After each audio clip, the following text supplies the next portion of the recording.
So now that that's out of the way, let's do escalations right. I wish I had picked a different escalation than the one I did, because the one I did is actually one of the easier ones in the game.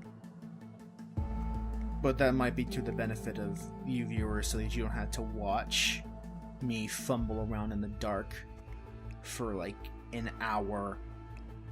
Because that Gemini Fiasco escalation was not happening. Not in the time limit that I'm allotted for a single episode. This wasn't working, so we opted to do this contract instead, the Osterman Mosaic. As you can see, my goal is a simple one: start at the Palace Staff disguise and kill that man with the saber. Since we had to be a Palace Staff for our side, you might as well just start with the Palace Staffer disguise in the kitchen. You'll find a lot, without the case with a lot of these contracts, where if you have to kill someone with the disguise, you probably want to start off as that disguise and just work around that. So it's a simple start where we had to go and kill that guy with the saber, and that's the objective. Yeah, I think you'd look good in just about anything. And this is a mission where I guess this one exists mostly to teach you good habits of Hitman. Like the habits of hiding bodies and shit. And you'll see what I mean when we get to the further level of this escalation, but it starts off simply enough. And if you have the right strategy, it kind of ends simply as well. You just gotta work around a couple of complications they add.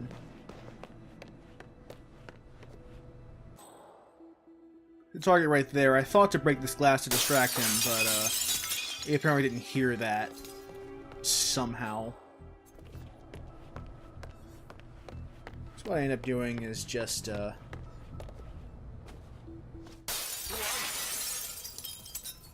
take the saber, kill him with it, and that's the contract.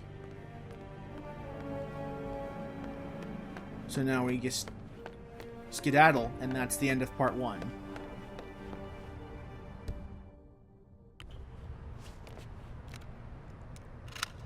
And just like before, we will do part 2, and they will add a new constraint to this contract.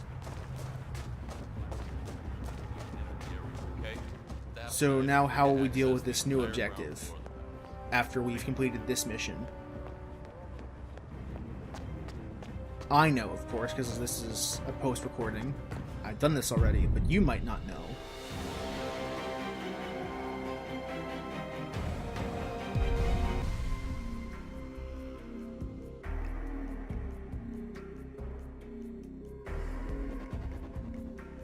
So now the next level of this odd contract, we have to hide all the bodies 9 seconds after they fall down on the ground, or we fail.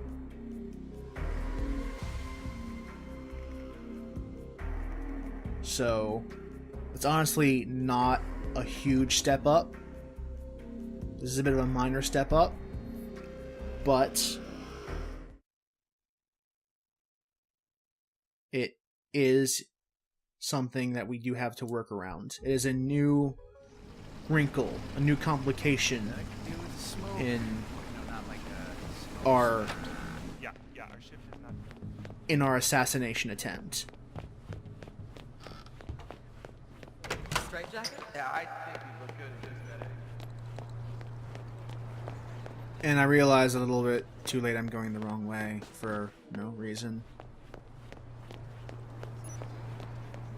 But now I'm back on track and ready and waiting for the kill. So aside, let's try to do this a bit more smoothly than the last time.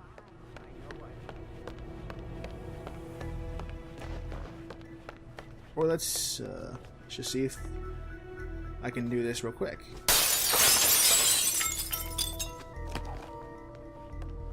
I am amazed you didn't hear that. And now we have to hide the body, as our complication demands that we do.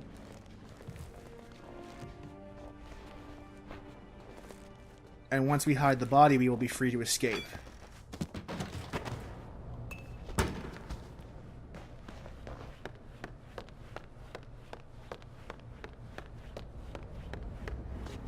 Again, it's a very simple... You've done the contract this way, now add this new objective to it. Some of the objectives are like the ones in the Helmut Kruger escalation that we just did, where it's a lot harder than it sounds like it should be for just part 2 of the contract. Somewhere like this where it's not that much of a step up. And there are some that are a little in the middle where like it's a little bit harder, but not too much harder that it's unreasonable.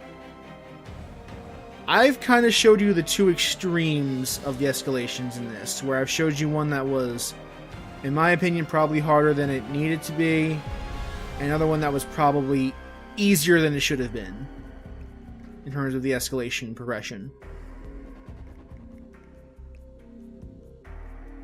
So now we have a new target we've added to this in level 3, the chef, and we have no restrictions on how we're supposed to kill him, but we do have to kill him, and we do, like last time, have to hide his body as well 9 seconds after it goes cold, or we fail the mission.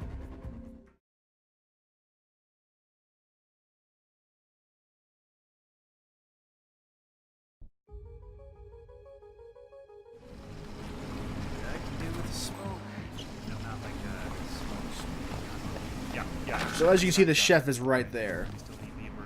And this was actually harder in a previous version of the game, because before, any target would have been labeled as a VIP. And when they're labeled as a VIP, what that does is that when a distraction is placed, like the coin, for example, they will send someone else to look for the distraction instead of doing it themselves.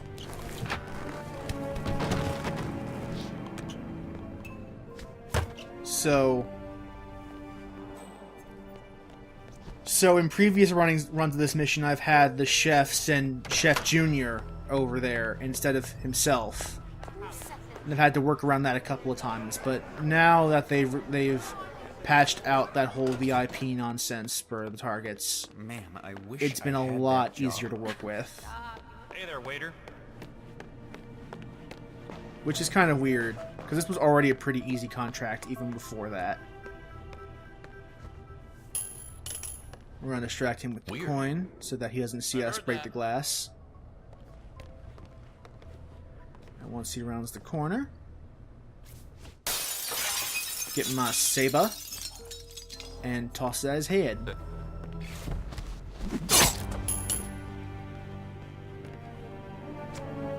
And dump the body, and we're good. This is part 3 of the escalation done. Each time a new wrinkle is added to the mission. Each time something new is different. Nothing new makes it a little bit harder than it was before.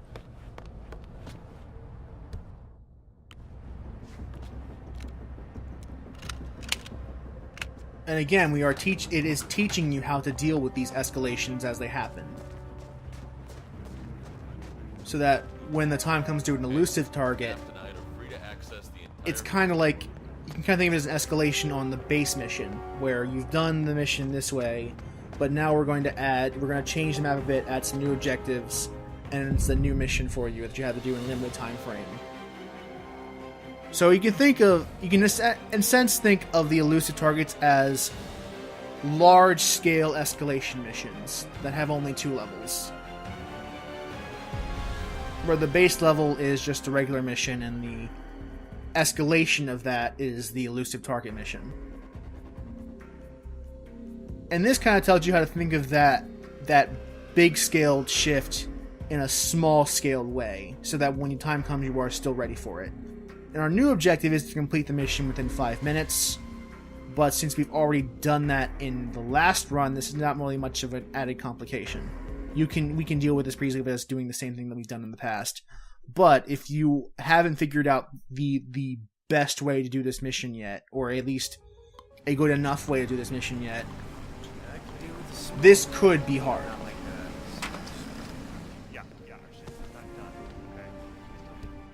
Or if you don't have the starting point of the palace staff, this could actually be difficult.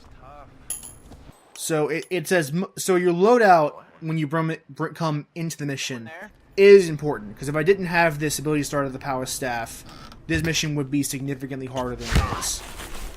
Or if I didn't think to use this ability, it would be a little harder than it is.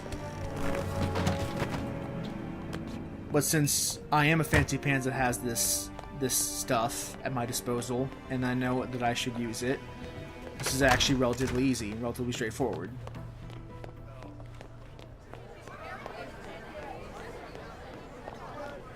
And that's par and parcel of these escalation contracts. It teaches you also that preparation is about as much, if not more important, than the actual execution.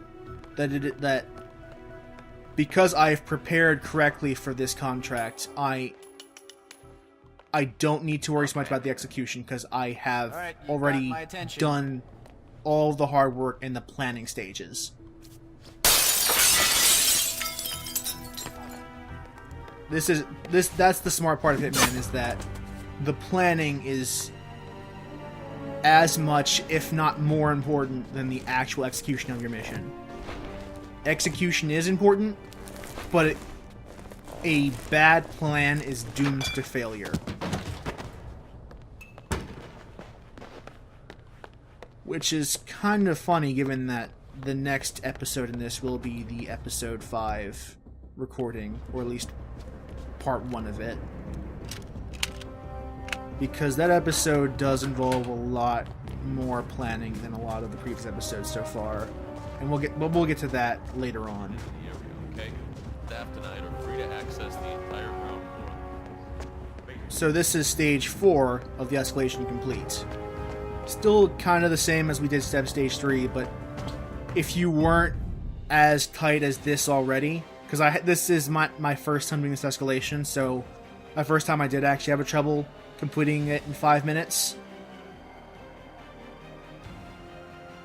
But if you didn't know how to best do this mission, that might have been a little more complicated than I had displayed here.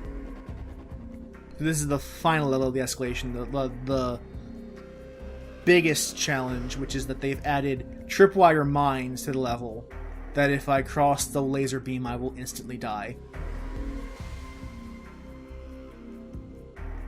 And there is an item that I can use to disable it, but honestly, it's usually faster and easier to just work around it, because I still only have the 5 minutes. If I had more than 5 minutes, I might be tempted to look around for the disarm item, but I don't, so I'm not. It's just easier to work around the fact that you have laser trip mines than to hunt for that device. But that's a choice you have to make. And I made that choice when I started this mission, and someone else might not. Someone else might have spent some time trying to find the tripwire mine device. I wouldn't recommend it, but you could certainly do that. Is that those bloody kids messing around again?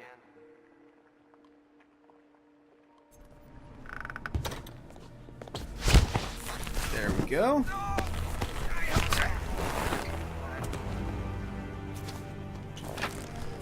And this is a lot, like, if you... With Escalation, there are times where if you found the fastest way the first time, like in the lower levels, to complete an objective, usually you'll be set for the higher levels of the Escalation as well. Those glasses full, son. But it does train you on how to deal with new factors as they arise. Like, I usually go to the left side, but if I had gone that way, and I have, in previous runs I have just on instinct gone that way and died. Weird. There are laser trip mines, so we have to work around that.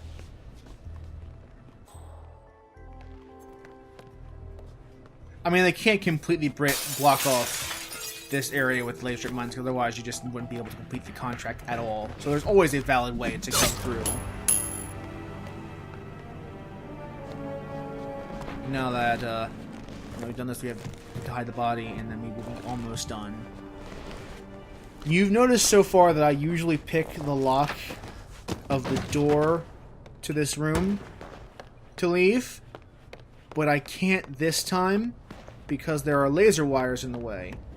So I have to work around this.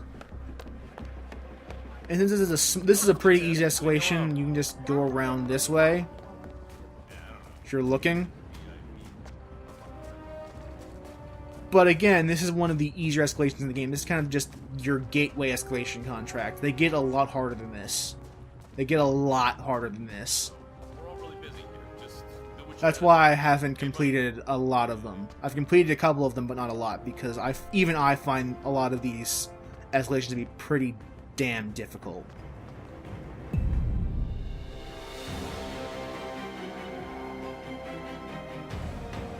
But if you can do them reliably, then that kind of implies that you're pretty well off on your way to those elusive targets. And maybe even good enough to do a silent assassin run of those elusive targets. It's a lot about map knowledge, which you gain from the contracts, plus the ability to work around complications that you learn from the escalations, and then the elusive targets. So yes, that is how escalation contracts work. Next time, we will go to Colorado after a long, long delay.